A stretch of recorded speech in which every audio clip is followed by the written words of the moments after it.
हंस तू मुस्कुरा तू रोना कम कर दे, तू जिंदा है जिंदगी के नाक में दम कर दे। हेलो नमस्कार साथियों, आप सभी को अपने ही यूट्यूब चैनल में दिल खोल करके स्वागत। जैसे में आपको लगातार पता चल रहा होगा कि इस चैनल से लूसेंट के जीके जीएस के प्रश्न करवाए जाते हैं जो सभी परीक्षाओं के लिए उपयोगी है, खासकर बीपीएससी शिक्षक भर्ती, बिहार पुलिस, बिहार दरोगा, बिहार एसएससी, रेलवे, बैंकिंग और डिफेंस एग्जाम या फिर भारत के आप किसी भी प्रतियोगी परीक्षा की तैयारी करें। अगर आपके पेपर में जीके जीएस का सवाल बनता है तो वो सवाल आपको हूबहू यहीं से देखने को मिलेगा, क्योंकि हमारे चैनल से जो भी सवाल कराए जाते हैं वे सभी लूसेंट के BYQs है। ठीक है, इस बात को आप ध्यान देंगे और उन सभी सवालों का शॉर्ट डिस्कशन कराया जाता है। तो पहले आप वीडियो देखिए, वीडियो पसंद पड़ता है तभी वीडियो को लाइक करेंगे, शेयर करेंगे एंड चैनल को सब्सक्राइब करेंगे। तो चलिए बिना समय को गवाए हुए हम सीधे सवालों से ही शुरुआत करना चाहेंगे। सबसे पहला सवाल कहता है कि चंद्रगुप्त मौर्य के गुरु कौन थे?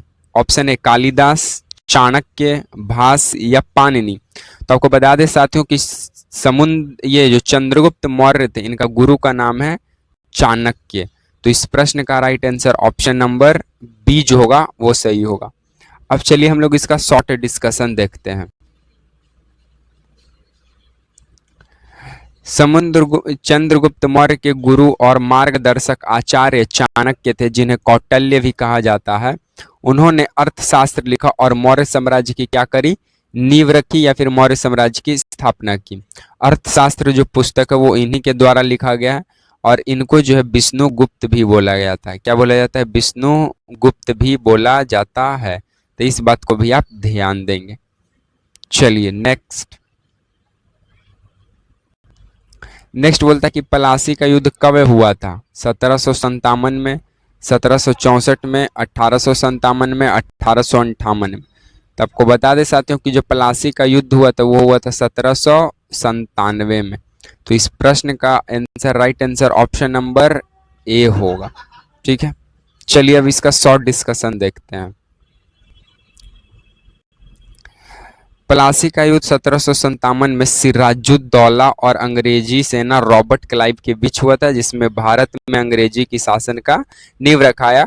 यानी युद्ध के करने के दौरान पहले सिराजुद्दौला से रॉबर्ट क्लाइव एक प्रस्ताव, एक प्रॉमिस करता है, एक बेट लगाता है और वो बोलता है कि अगर हम दोनों में से जो भी युद्ध जीतेगा वो टैक्स कलेक्ट करने का अधिकार को प्राप्त करेगा, जिसमें अंग्रेजों की जीत होती है और टैक्स प्राप्त करने का अधिकार उन लोगों का हो जाता है। चलिए नेक्स्ट बोलता है कि भारत का पहला उपग्रह आर्यभट्ट कब प्रक्षेपित किया गया? 1970 में, 1972 में, 1975 में, 1977 में। तो भारत का पहला उपग्रह आर्यभट्ट जो है साथियों ये 1975 में प्रक्षेपित किया गया था। तो इस प्रश्न का right answer option number C होगा। चलिए इसका शॉर्ट डिस्कशन हम लोग देखते हैं।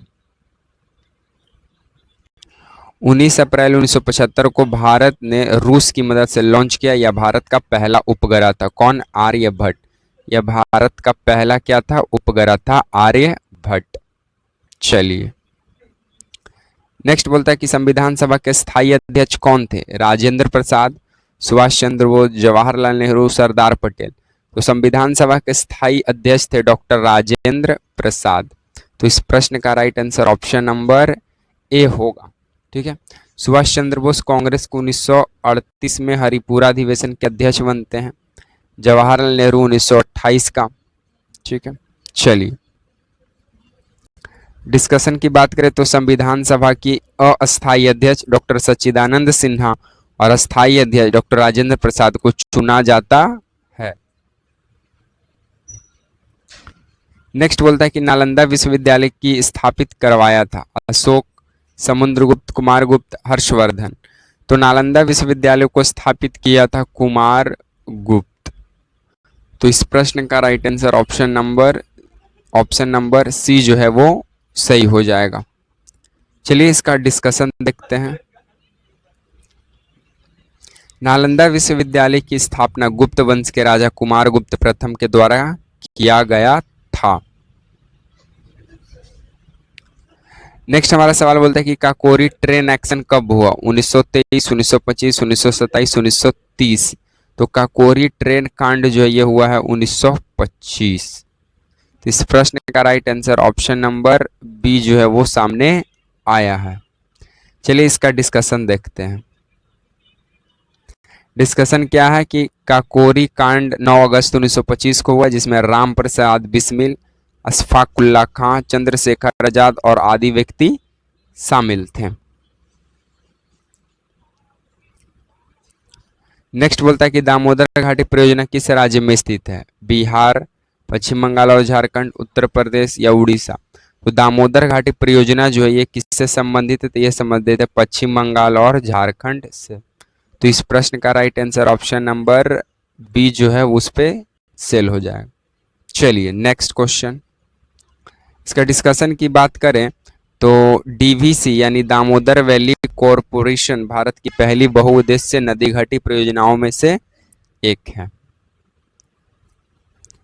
नेक्स्ट बोलता है कि वेदों की रचना किस भाषा में हुई? तो वेदों की रचना जो है वो हुई है संस्कृत भाषा में।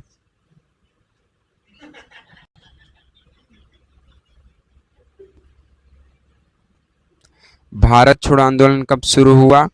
1935, 1940, 1942, 1947। तो भारत छोड़ो आंदोलन जो है साथियों ये 1942 में शुरू किया जाता है। तो इस अकॉर्डिंग इस प्रश्न का right answer option number C जो है वो बनाया जाएगा। चलिए इसका फुल डिस्कशन देखते हैं। डिस्कशन है कि 8 अगस्त 1942 को महात्मा गांधी ने भारत छोड़ो आंदोलन को क्या किया? नारा दिया। चलिए लास्ट हमारा सवाल बोलता है कि भारत का सबसे बड़ा राज्य क्षेत्रफल की दृष्टि से कौन सा है? उत्तर प्रदेश, राजस्थान, महाराष्ट्र, मध्य प्रदेश? तो भारत का सबसे बड़ा राज्य क्षेत्रफल की दृष्टि से कौन सा है साथियों? वो है राजस्थान।